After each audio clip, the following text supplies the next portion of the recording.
नमः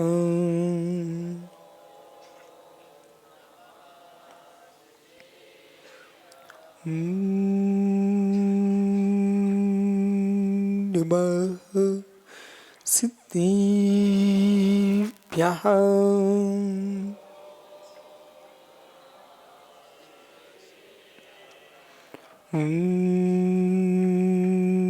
नमः सिद्धिभ्यः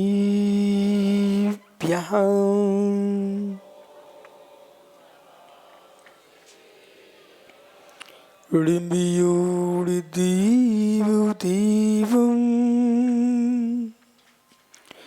धरुडीन्दरिन्दिन्दित्वयि चलुडम् नाडं जस्युडिन्तं लोया लोयं पयासेयि भुजनिमनोभिरामं जायि जरामृदुःखनाशैरम् ए परिलोहियत्थं तं धम्मरसायनं भोक्सम् नमो रिन्ताडं नमो सिद्धाडं नमो आयर्याणं नमो छायाडं नमो लोये सौविसावूढम् अनंत अनंत परम सिद्ध भगवान की 1000 भगवान आदिनाथ स्वामी की 1000 भगवान महावीर स्वामी की परम पूज्य आचार्य भगवान पद्मनंदी स्वामी की परम पूज्य आचार्य रविराग सागर मुनि महाराज की अहिंसामय विश्व धर्म की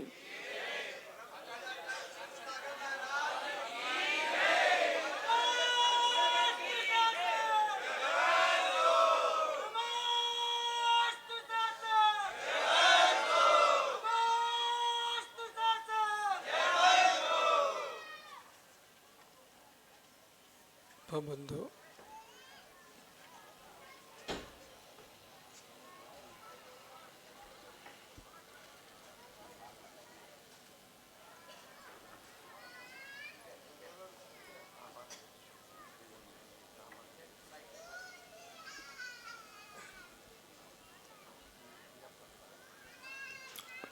अंतिम तीर्थ और दुआएं स्वामी के शासन में हम शही विराजते हैं। तीर्थंकर जिनेन्द्र की पीयूष देशना जिनेन्द्रवाड़ी मनुष्य जगत कल्याणी है। ये सर्वज्ञ शासन नमोस्तु शासन जयवंतो वीतराग श्रवण संस्कृति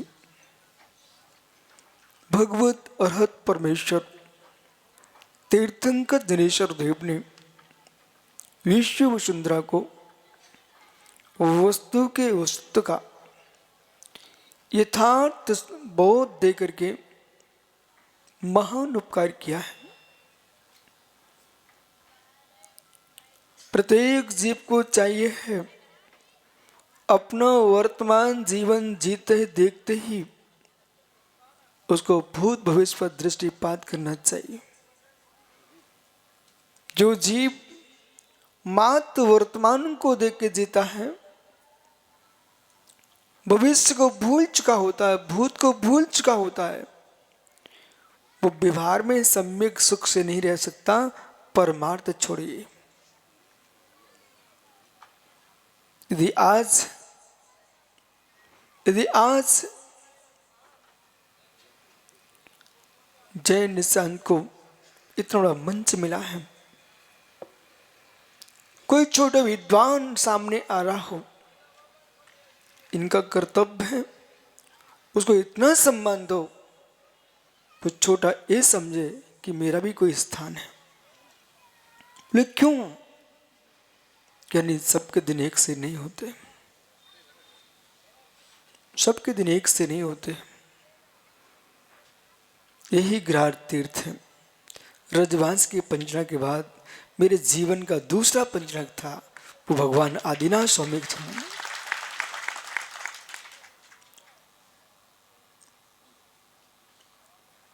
जो वो प्रथम पंचनाग था, मुझे नहीं था मालूम कि रजवांश में गुरुजी मुझे भेजने वाले हैं। और जय भैया, ये सनत विनोद दोनों विद्वान आए। सागर में मोहरा जी में बाचना चल रही थी प्रवचन सार जी की। बोले महाराज जी महाराज चाहिए। इनका लक्ष्य था कुछ और, पर भेज दिया हम जैसे छोटे से महाराज को। ये मन सुखोट करके, ठीक है अब पंचकर्म तो होना ही है, ले चलते हैं। वहां पुष्प जी प्रतिष्ठाचार्य थे। बोले नन्हे से महाराज को लेके आए हैं, नन्हे से महाराज को लेके आए हैं। पर ज्ञानी, मैं भी सोच रहा था कि प्रतिष्ठा महोत्सव जैसे कार्यक्रम में जीवन की पहली बार संघ से बाहर निकाला तो रजवांश भेज दिया। भगवान रजवांश के प्रभु मूल नायक का इतना अतिशय हुआ कि जो पंडित जी कह रहे थे पुष्प जी वो नन्हे से महाराज को लाए हैं, तीसरे दिन बोलते जय भैया तुम नौने से महाराज को लाए हो। और जैसे रजवांश के पंचकर्म प्रारंभ हुआ और गजरत की फेरी निकलने के पूर्व ही गिरार के नेताजी अपनी कमेटी को लेके पहुंच गए। बोले महाराज जी हमारी कमेटी ने निर्णय किया है कि पंचकर्म तो आपके सानिध्य में कराना चाहते हैं। क्यों पंडित जी, हर स्थान पर व्यक्ति को गंभीरता में चिंतन करने की आवश्यकता है। जितने छोटे से छोटे विद्वान हो, सनत भैया विनोद भैया, छोटे से बच्चा भी क्या ना हो, यदि आपके इस महोत्सव में एक नन्हे से बालक ने आकर के जय भगवान आदिनाथ बोल दिया, मित्र आलोक उसकी पेट ठोकना। सबके दिन एक से नहीं होते राकेश। उस पंचकर्म के महोत्सव में 95 में आप छोटे से बच्चे यहां डंडा लिए घूमते थे, आज कमेटी में हो। आप कल्पना करो भगवान ऋषभ देव ने क्या कहा है। ये महोत्सव तो महान आनंद में होना ही है। पीछे नदी बह रही हो धशान, और मंडप के अंदर हरा भरा वृक्ष, ऐसा कभी आपने देखा? और इतना ही नहीं, चारों ओर आम्र बंदरियां, कोयले कूक रही है आम्र बंदरियां, और गेहूं के खेतों में गेहूं की बालें लगी हुई है। आप विश्वास मानो इतना मंगलमय होने वाला है कि लोग सोच रहे थे, बोले महाराज जी चारों ओर महोत्सव है। अरे ये तो आप ही क्यों सोचते हो, ऐसा सोचना चाहिए। 101 नहीं, 2 नहीं, 3 नहीं, भगवान अजितनाथ स्वामी के शासन काल में 170 तीर्थंकर भगवंतों का पंचकर्म महोत्सव चल रहा था, जन्म महोत्सव हुआ था। और वो इंद्र सहोदर में कितना पुण्यशाली होगा जिसने अपनी विक्रिया से 170 भेष बना करके और भगवान अजितनाथ स्वामी के शासन काल में प्रत्येक नगरी में तीर्थंकर का कल्याण हो रहा था। आज आप ऐसा सोचो, विरागोदय का महोत्सव हमारे गिरार का मंगलाचरण था।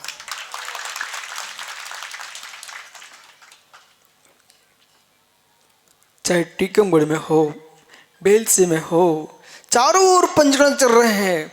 मित्र विश्वास रखना, इसमें आप ही नहीं सोचना बोले हमारे यहाँ कौन आएगा। आप ये सोचो भारत भूमि कितनी महान है, जिसमें मेरे मित्र दुनिया के देशों में नगर नगर में क्या क्या होता है। हमारे देश में नगर नगर में तीर्थंकर महोत्सव पंचकर्म महोत्सव होता है। जब 170 रूप बना करके सौधर में इंद्र सारी नगरियों में महासु मना सकता है, तो आपके बुंदेलखंड के श्रावक सुबह कहीं होंगे, मध्याह्न में कहीं होंगे, शाम को कहीं होंगे, वे भी अपना रूप बनाकर मेरे मित्र महोत्सव में पहुंचेंगे, जिनका पुण्य तीव्र होगा। कुछ क्षण पूर्व आपने विनोद भैया कुछ कहा था, उस पर चिंतन करो। सुधी श्रोताओं, अब गंभीर होना पड़ेगा। कभी आप आंख बंद करके कहते हो, स्वामी वो दिन कैसा होगा 24,000 श्रमणों के साथ आचार्य प्रवर भद्रबाहु स्वामी उत्तर भारत से दक्षिण भारत की ओर चले गए।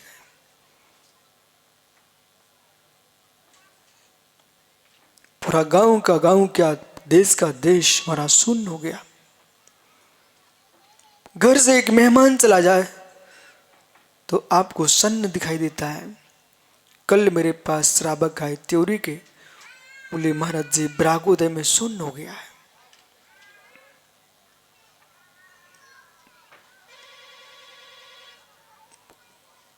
सभी मुनिराज बिहार कर गए, आचार्यगण बिहार कर गए, क्या नहीं?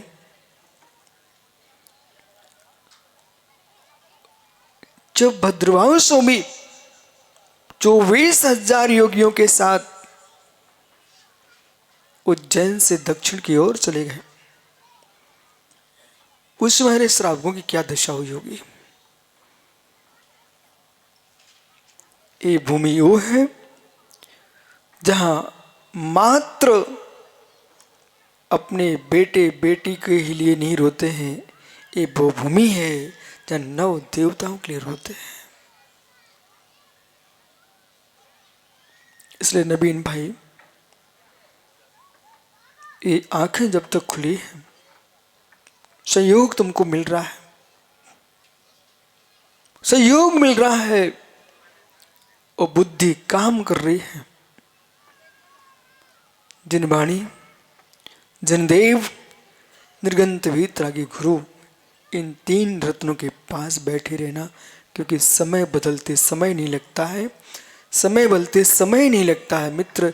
जब तक पैर काम कर रहे हैं तीर्थ वंदना करते रहना, नैन काम कर रहे हैं दर्शन करते रहना, बुद्धि काम कर रही है मित्र जिनवाणी समझते रहना, और विवेक काम कर रहा है, इन बीतराय गुणों चरणों में बैठ करके व्रतों को स्वीकार कर लेना। वृद्धावस्था मृतक समान हो चुकी होती है और ज्ञानी कुछ भी समझ में नहीं आता है। जिनको डांटा करते थे उनके हाथ जोड़ के चलना पड़ता है, उसका नाम वृद्धावस्था है।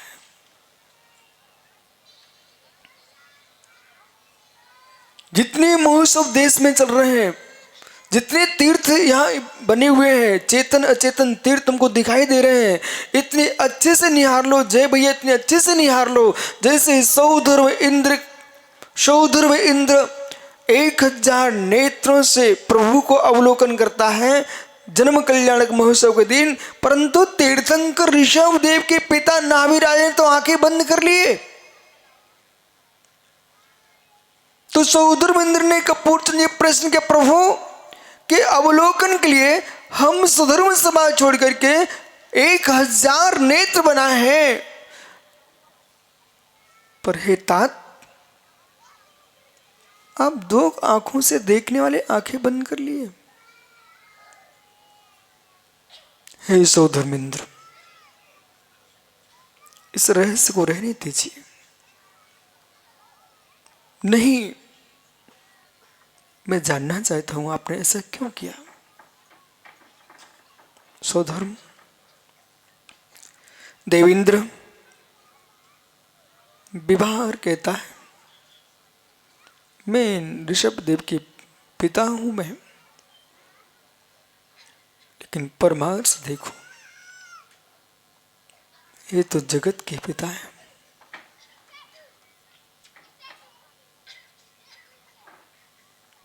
जिसके घर में सील बनती संतान हो, मिट्टू भैया, जिस घर में सील बनती संतान हो, देव धर्म गुरु को मानने वाली संतान हो,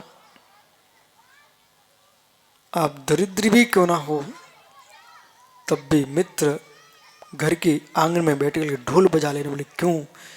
कि जिसके कुल में अरहंत की भक्ति करने वाला बेटा हो जाए, बेटी हो जाए, उससे बड़ा संपत्तिशाली कौन हो सकता है।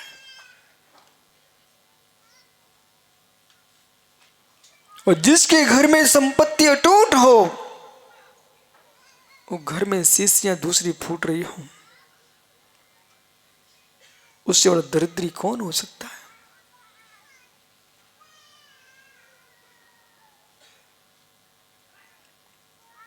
ऋषभ देव के पिता नाभिराज ने अपने पुत्र को देख करके आंख बंद कर लिए।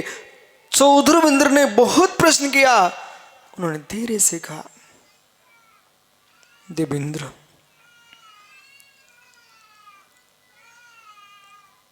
मैंने नेत्र इसलिए बंद नहीं किए कि मुझे अपना पुत्र अच्छा नहीं लगा। इनकी छवि देख करके कोई गैरों की छवि ना आ जाए, मैंने इसलिए नेत्र बंद किए।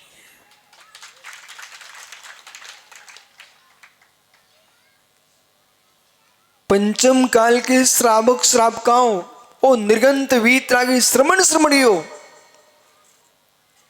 जो तुमको दिखाई दे रहा है अभी, जिन देव जिनालय, जिन मंदिर, देव सा गुरु का सानिध्य, विद्वानों का समक्ष सम्यदृष्टि श्रावकों का होना, इन सबको निहार करके आंखें बंद करके रख लो अंदर। बोले क्यों? है मित्र, जब आएगा छठवां काल, उसके पहले ही सब अस्ताचल की ओर जाने लगेंगे। वे लोग कहेंगे, गिरार में कभी यहां अमरराज आते थे, 27 दिगंबर मुनि एक साथ बैठे हो।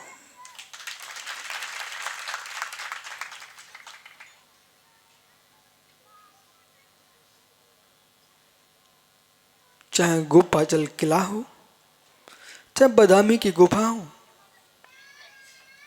चाहे मित्र मीनाक्षी हो, तिरुपति बालाजी हो, केदार बद्री विशाल हो, इन क्षेत्रों में जाकर तुम क्या देखते हो?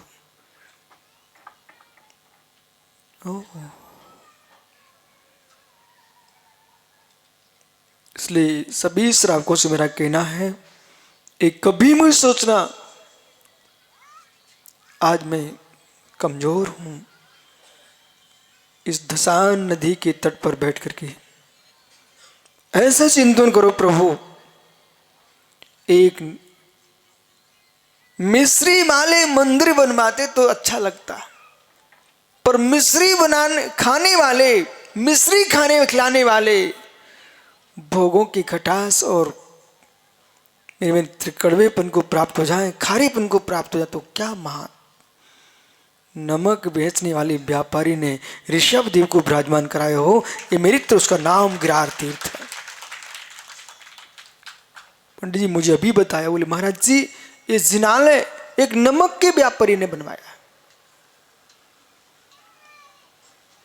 जितने इंद्राणी बने हैं, ये अभाग्य स्वीकार अपना अपने जीवन में कि आज एक नमक वाके व्यापारी ने इतना बड़ा काम कर दिया। ज्ञानी तो कहीं बुढ़िया की लुटिया काम कर रही है, तो कहीं चक्की वाले का मंदिर बना हुआ है।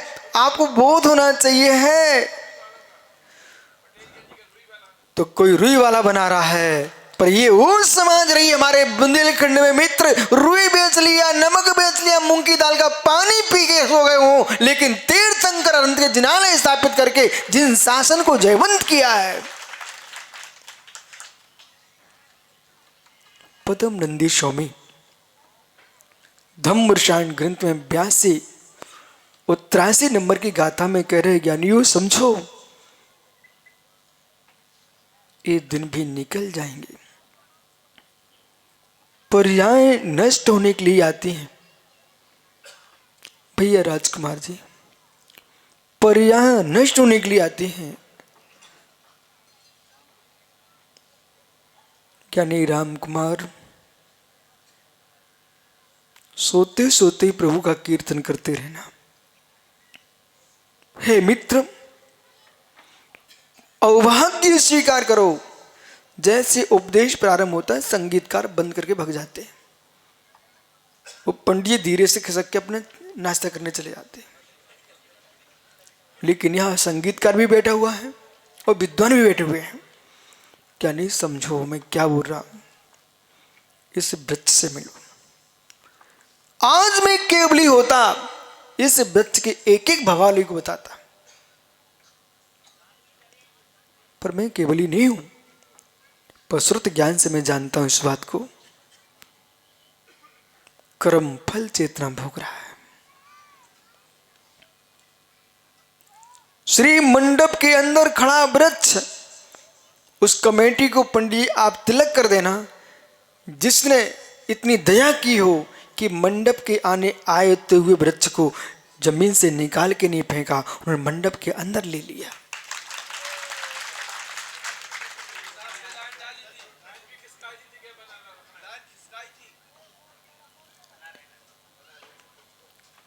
मत काटना मत काटना मत हटाना। बोले क्यों?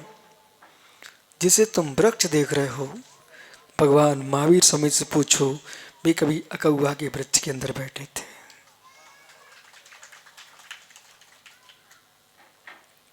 ये वृक्ष कह रहा है राम कुमार से, ये वृक्ष कह रहा है राम कुमार से, मित्र गालो गालो, पर गाली मत गाना शादी की। हे मित्र, वृक्ष कह रहा है मैं भी था कोई मनुष्य, मिला था वचन बल, प्राप्त था पुण्य तीव्र, लेकिन हमने क्या किया? माताओं सुन रहा है क्या? सुन रहे? समझ में आता है क्या आपको? यदि समझ में आ रहा तो सुनो ध्यान से कि एक दिन जैन संत ने इन्होंने मेरे से प्रश्न किया, महाराज जी सामायिक कब कब करना चाहिए? मैंने कहा मित्र सामायिक 24 घंटे करना चाहिए। बोले शास्त्रों में तो 3 समय लिखा है। तो श्रावकों के शिक्षा व्रत में 3 समय लिखा, मुनियों का तो सामायिक चारित्र होता है। आपका 3 समय की सामायिक लिखी हुई है। एक प्रश्न है, यदि आपको वो सतना का पंडित दयाचंद शास्त्री हैं, इन्होंने आपको निमंत्रण दिया, उस शाम का भोजन कराना था इनको, अच्छे पकवान बनाए थे। यदि वो पकवान ये सुबह 8 बजे खिला देते तो क्या मुख मीठा नहीं होता? इतना सा उत्तर दे दो आप। कहाँ है सौधर मंदिर? सौधर मंदिर सोना नहीं है। इधर देख भाई, यदि आपके सतना के पंडित जी ने शाम का भोजन का निमंत्रण दिया था, आप सुबह 8 बजे पहुंच गए, वो 8 बजे यदि भोजन कराते हैं, मिठाइयों से तो मुख मीठा होगा कि नहीं होगा, कि शाम को ही होगा? अरे इतने से प्रश्न का उत्तर नहीं दे सकते आप। बराबर है ज्ञानी? 8 बजे यदि खाना खिला दिया तो मुख मीठा होगा कि नहीं होगा? पेट भरेगा कि नहीं भरेगा? हे ज्ञानी, यदि शाम का भोजन के स्थान पर सुबह कोई ने भोजन करा दिया तब भी मुख मीठा होगा मिठाई से। ऐसे ही 3 समय की सामायिक तो करनी चाहिए है। यदि आपके पास समय है तो व्यर्थ की बकवाद करने की अपेक्षा से आंख बंद करके बैठ के सामायिक कर लेना, कोई पाप नहीं पड़ेगा। शाम का भोजन भी सुबह कर लिया जाए तब भी मुख मीठा होता है। यदि सामायिक जब भी करोगे वो संबंध निर्जा ही कराएगी। कुछ लोगों का क्या चिंतन चलता निर्गन सागर जी, गुरुजी अब हम सामायिक प्रतिकोण सब करके फुर्सत हो चुके हैं, तो अब क्या कर रहे हो? थोड़ा हार्दिक से बात कर लूं। अरे फुर्सत हो गए हो?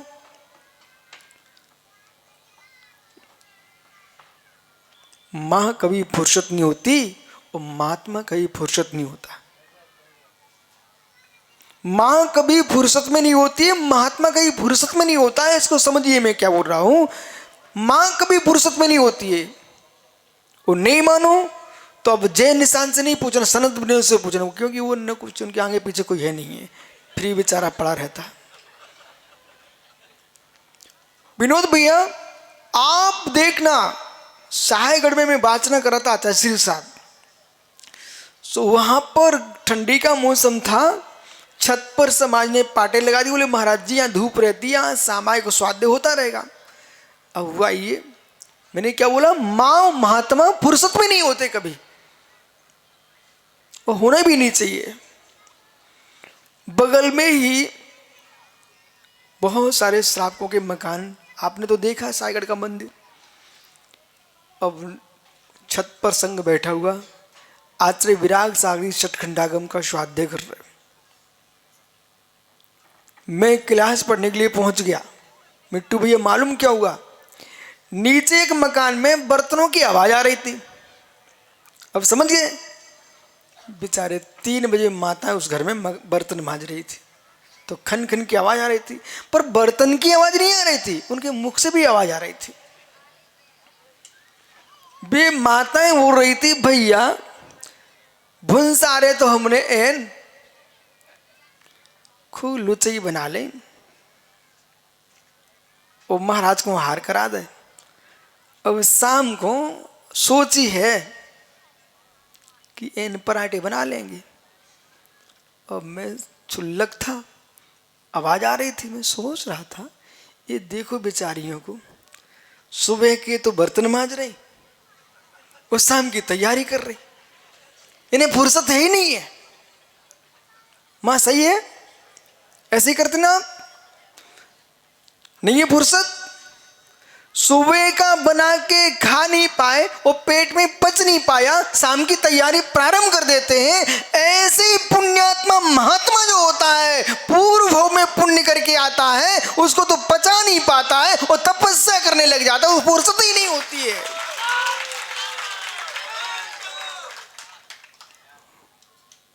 फुर्सत नहीं होती है। फुर्सत में मां चली गई तो घर नहीं चला पाएगी, और साधु फुर्सत में चला गया तो भगवान नहीं बन पाएगा।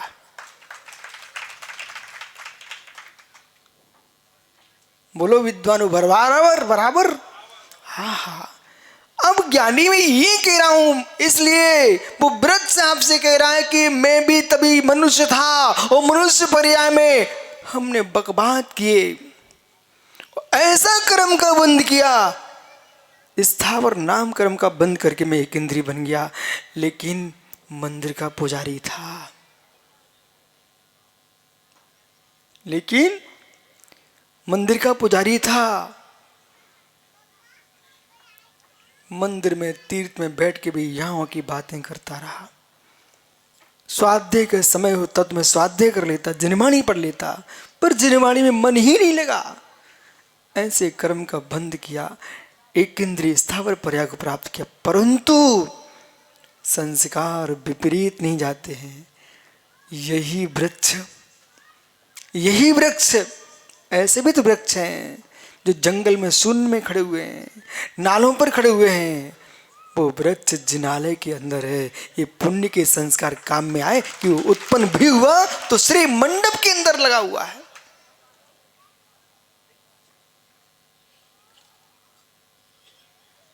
उन लोगों से तो श्रेष्ठ है जो मकानों में बैठे हुए हैं, वो प्याज के छिलके छील रहे हैं। मित्र, वो मनुष्य किस काम के, वे बनने वाले त्रियंच हैं। वो त्रियंच श्रेष्ठ है जो यहां पर बैठकर श्री मूलाचार्य में लिखा हुआ, पंडित जी, शब्द वर्णाओं के नियोग से वनस्पति पर प्रभाव पड़ता है और ये भी पुष्प फलित होने लगते हैं।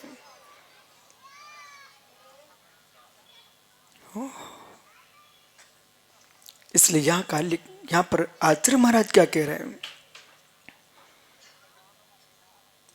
एकत्व को भी देखना चाहिए विसदृश्य के साथ। संतोष घड़ी बैटरी वाला नहीं आया, एक दिखाता प्रकाश, एक बताता समय।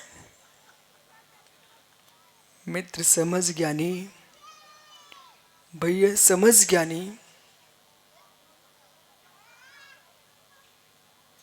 घड़ी ही मत देखते रहना, घड़ी देखते रहना।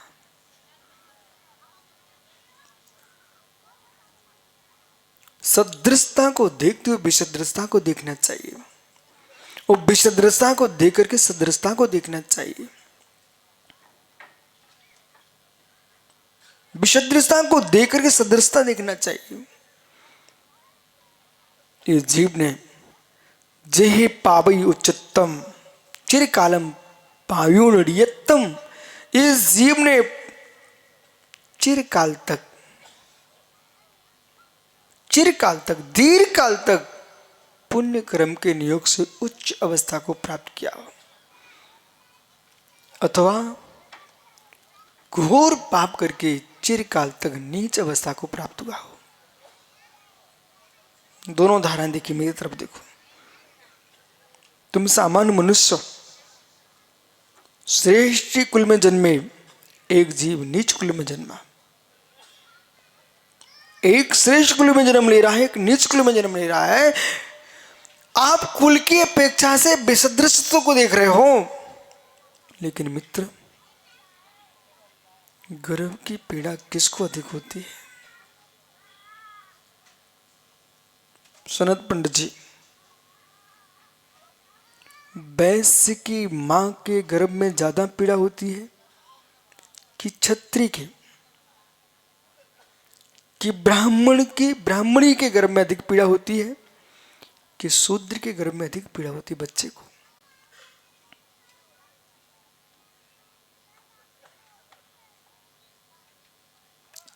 इस सभा का सन्नाटा कह रहा है कि मुझे समझ में आ रहा है। वो समझ में आ रहा है तो समझो ध्यान से। ब्राह्मणी के गर्भ में आया पुत्र कम कष्ट पाता है, क्षत्राणी के गर्भ में आया अधिक कष्ट पाता है, कि वैश्य के गर्भ में आया कम कष्ट पाता है, कि शूद्र के गर्भ में आया बच्चा अधिक कष्ट पाता है?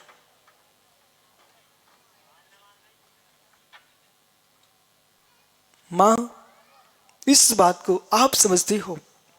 प्रसूति की पीड़ा कौन सी मां को अधिक होती है? क्षत्राणी को कि वैश्य को कि शूद्र को कि ब्राह्मणी को? हे मां, कुल का ऊंच नीचपना गौण है, पर प्रसूति की पीड़ा तो सभी माताओं को होती है। एक तीर्थंकर की मां को छोड़ दीजिए, एक मां तीर्थंकर की मां को छोड़ दो, और जो जन्म लेने वाले बच्चे हैं उन सबको गर्भ का कष्ट तो सहन करना ही पड़ता है। और गर्भ की पीड़ा को जिसने समझ लिया, जय भैया, है मित्र, भुलक्कड़ नहीं होना चाहिए। जय भैया, भुलक्कड़ नहीं होना चाहिए है। और भुलक्कड़ का प्रभाव है कि तुम्हारे सनत विनोद मुनि दीक्षा नहीं ले पाए। भुलक्कड़ का प्रभाव, भुलक्कड़ समझते ना, तुरंत भूल जाना। जितनी यहां मंडप में है, ये भुलक्कड़पना छोड़ दीजिए। उस बात को तो कभी नहीं भूलने का। देखो, मैं किसी घर की बात नहीं बता रहा हूं, और आपके घर की हो तो आप ऐसा देख लेना, मुझे कोई टेंशन नहीं है। कारण हमें तुम्हारे घर में रहने नहीं जाना है।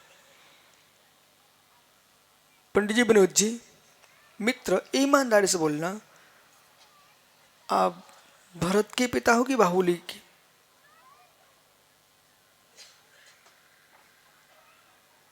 आपके बेटे की मां कभी जीवन में आपसे लड़ी कि नहीं?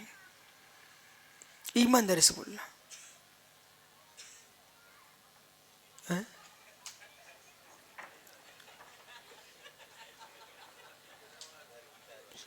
आप साची साची बता दो।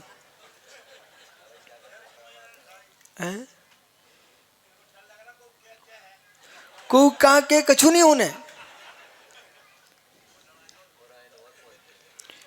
पंडित जी, कुछ ना तो छोटी मोटी फंजड़ियां तो चली होंगी, ऐसा हो ही नहीं सकता।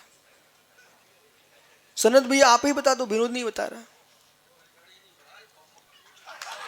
बहुत बढ़िया। आप टेंशन नहीं लेना, आप जो है सो है। अब जब बम घले, जिस दिन बम घल रहे थे उस दिन आप मालूम क्या सोच रहे थे?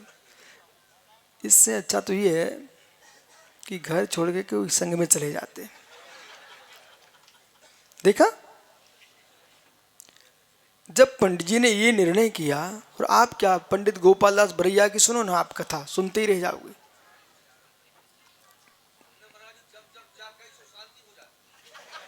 ओहो, पंडित गोपाल दास बरैया की देवी इतनी महान थी बेटा, इतनी महान थी, एक क्षण को तो विद्वान था सो झेलता रहा, नहीं तो बेचारा कहीं फांसी लगा लेता।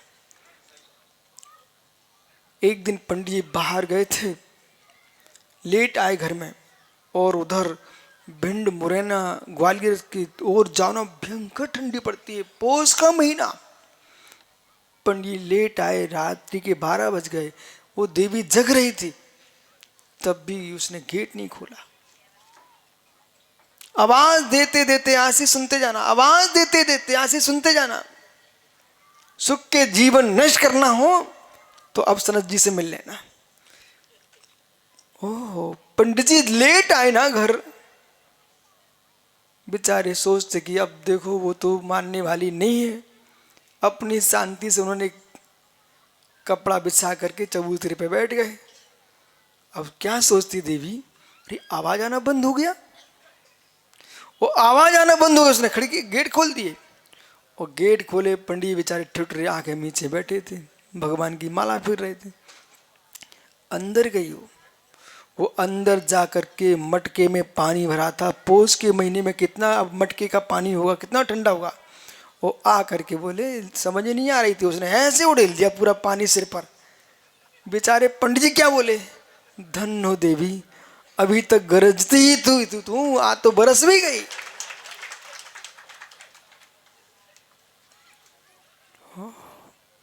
ऐसा होता है, ऐसी गरजने वाले जब बरसते हैं तब क्या होता होगा। लेकिन पंडित जी भुलक्कड़ का प्रभाव देखो, जब आपने कहा स्वामी बम गिर गए, बम गिर गए, लेकिन तब भी दूसरे दिन उसने लुचई बना के खिला दी। पंडित जी भूल गए। वो बम याद रहता, बम याद रहता तो कम से कम घर छोड़ के दिगंबर हो जाता, पर भूल गया व्यक्ति। इस पर्याय की तुम भूल गए हो, नाना पर्यायों का याद रख लेता जीव तो मित्र विश्वास रखना। 8 वर्ष अंतर मुहूर्त आते आते ही एक कपड़े उतार के फेंक दे, बोले मैं नहीं जी सकता। अहो दिगंबर मुनिराजो, बाल अवस्था में तुमने दीक्षा ले लिए है, आपके परिणामों की विशुद्धि को सारा जगत नमस्कार करता है। आपके भावों की निर्मलता की वंदना सारा विश्व करता है। जो ज्ञायक पर लक्ष्य रखे हैं वो निज से के साथ अन्याय नहीं कर सकता। नवीन मुमुक्षु जो ज्ञायक पर लक्ष्य रखे हैं वो निज भगवान आत्मा के साथ अन्याय नहीं कर सकता। 5 पाप में से किसी पाप में जिन्हें मस्त बुद्धि जा रही है, निज भगवान आत्मा के साथ घोर अन्याय चल रहा है। इसलिए 5 दिन प्रभु के पंचनग तो आप मनाना, पर स्वयं को परमात्मा बनने का विचार करना। जहां पर कोई लक्ष्य नहीं है, विश्वास रखना, न श्री का लक्ष्य न श्रीमती का लक्ष्य है, एकमात्र हमारी बुद्धि, क्योंकि प्रतिष्ठाचार बाल ब्रह्मचारी है, उसे कुछ चाहिए ही नहीं। कुछ चाहिए क्या भाई? श्री श्रीमती चाहिए क्या? जब दोनों से शून्य है तो मित्र, यहाँ जितने जीव आए पंडित जी, अधिकांश वे जीव यहाँ पधारे हैं जो जिनवाणी सुनना चाहते हैं। ओ मां बागी श्री जिन भारती क्या बोल रही है, आप उच्च अवस्था को प्राप्त किए हो, नीच अवस्था को प्राप्त किए हो, पर गर्व आदि के अनेक दुखों को प्राप्त होता है समान। चाहे तुम उच्च कुल के हो चाहे तुम नीच कुल के हो, पर गर्भ की पीड़ा तो समान पाई है।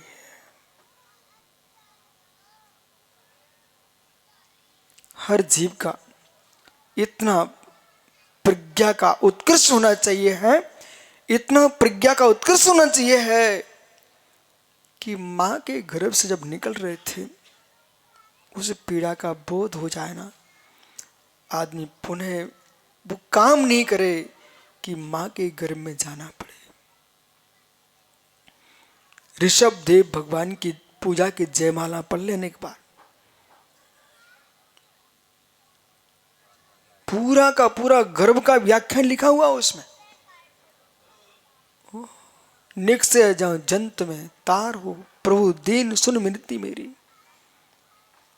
माता चिरपरा भखे, लगे तन संताप हो। माँ ने मिर्च खाई मसाले खाए। हे माँ, आपको बोध होना चाहिए, यदि एक फुंसी हो जाती है पंडित जी, और यदि उस पर आप लौंग रख देते हो, काली मिर्च रख देते हो, या तो पकेगी, फूटेगी या दबेगी बराबर।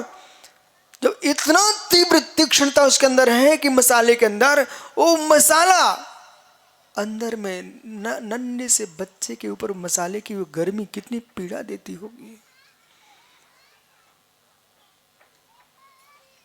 लगे संताप हो।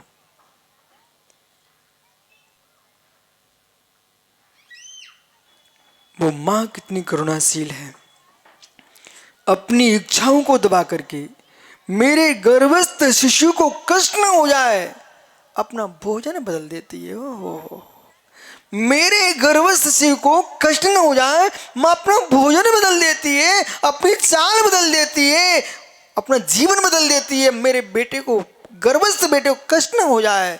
जब हे मां, तू एक के लिए इतनी दया रखती है, धन्य वे महात्मा, मेरे निमित्त से ये पृथ्वी के गर्भ में जन्मने वाले जीवों को कष्ट न हो जाए सो पीछे लेके चलते हैं, मार्जन करते हैं।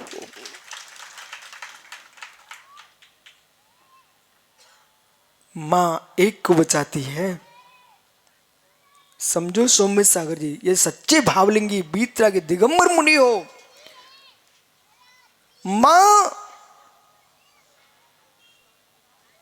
ऊंचे नीचे पैर नहीं रखती, संतोष बराबर। बोले बेटे को कष्ट हो जाएगा,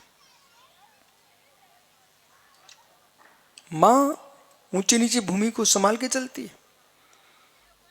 श्री मूलाचार्य जी में लिखा हुआ है, 5 वर्ष की गर्भणी, 5 माह की गर्भणी मां हो चुकी है, उसको अरंत की द्रव पूजा का भी निषेध कर दिया, दिगंबर मुनिराज को आहार देने का निषेध कर दिया। कोई छुआछूत के कारण नहीं किया, मात्र इसलिए मना किया है कि पूजन की सामग्री उठाने रखने में हड़बड़ी होगी, उद्रस्त बेटे को कष्ट होगा, हिंसा का दोष लग जाएगा। मुनिराज आहार नहीं लेते, 5 महीने का गर्भ ठहर चुका है, आहार नहीं लेते। बोले क्यों? गर्भस्थ शिशु को पीड़ा होगी। ओहो, धन्नो जैन दर्शन, धन्नो जैन धर्म, जिसमें मेरे मित्र बाहर जन्मे की रक्षा तो दुनिया कर सकती है, एक गर्भ की भी रक्षा करती है, उसका नाम जैन धर्म है। जन्म महोत्सव दुनिया में मनाया जाता है, यहां मेरे मित्र गर्भ कल्याणक मनाया जाता है। इसलिए गर्भ की रक्षा करो, आपका समय हो गया। गर्भ की रक्षा करो, गर्भ की रक्षा करो।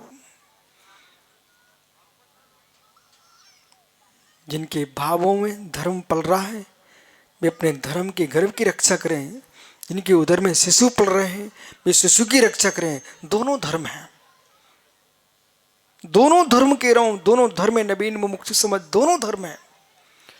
भावों के गर्भ की रक्षा नहीं करोगे तो तुम भगवान नहीं बन पाओगे, और गर्भ के शिशु की रक्षा नहीं करोगे तो तुमको भगवान बनने वालों के दर्शन नहीं हो पाएंगे। आपकी मां तुम्हारे गर्भ की रक्षा न करती, आज तो मुझे ये उत्तम श्रावक कहां से मिलते, इतने श्रेष्ठ श्रवण कहां से मिलते। ये तीनों विद्वानों से मेरा कहना है, आप विद्वानों की सम्मति बना करके जिस भी श्रावक के यहाँ नवीन संतान का जन्म होने वाला हो, उस दंपति को आपको तिलक करके आना चाहिए।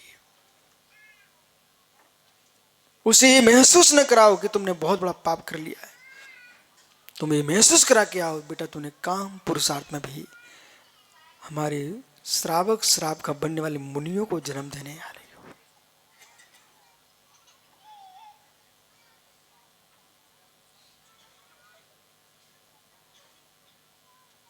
क्या हो गया?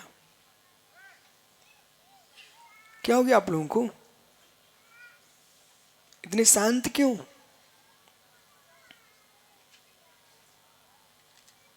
घर घर में सूचना कर देना, जो व्यक्ति एक गर्भ का क्षय कराता है वो जिन शासन का नाश करता है।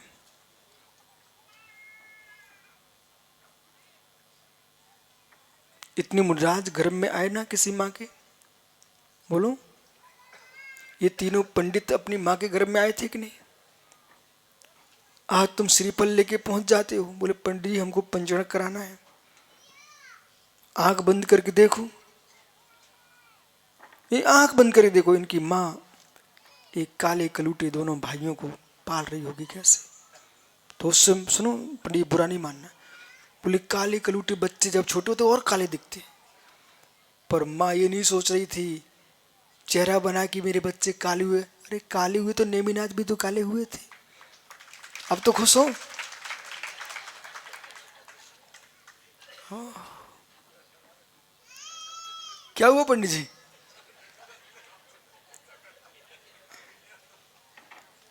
अरे पंडित समझा करो, चंदन का वृक्ष बहुत काला होता है पर अंदर देखो क्या सुगंध देता है। आप विवेक से सोचो, ये मत सोचो कि काले काले तो काले से क्या होता है। परिणाम काले नहीं होना चाहिए, शरीर काला हो चाहे गोरा हो, जो है सो है। शरीर का काला गोरापन वर्ण नाम कर्म का काम है, वर्ण नाम कर्म का काम है, लेकिन भावों की विशुद्धि मेरे मित्र वर्ण नाम कर्म का काम नहीं है, मेरे परिणामों के पुरुषार्थ का काम है। इसलिए जाओ ये धसान नदी के तट पर तीर्थंकर ऋषभदेव के जिन बिंब की निश्रा में बैठ करके मित्र इन 5 दिन में इतने परिणामों की विशुद्धि कर लेना कि आगामी 24 में तुम्हारा पंचकर्म हो जाए। और नहीं हो पाए तो कम से कम केवली भगवान बन जाना। कल फिर आओगे? दोपहर में 3 बजे मित्र मध्याह्न में पुनः चर्चा करूंगा। आज जाओ, जितने सौदर इंद्राणी माता पिता कुबेर आदि जो भी बने हुए सबको आशीर्वाद इस बात का है कि तुम भगवान की भक्ति तो करना, साथ में ये निर्णय करके करना कि भगवान जब तुम्हारी भक्ति करने मुझे इतना आनंद आता है तो आपको भगवान बनने में कितना आनंद आ रहा होगा।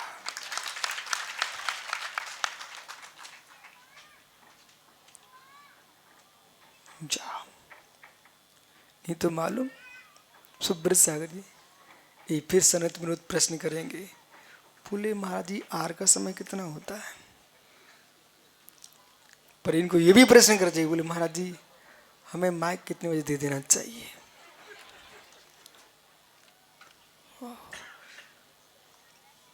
जय भैया, जितनी इंद्राणी बने हुए हैं सामान्य श्रावकार हैं मित्र, इनको इतना वेदन करा देना कि भगवान बनने में आनंद आता है।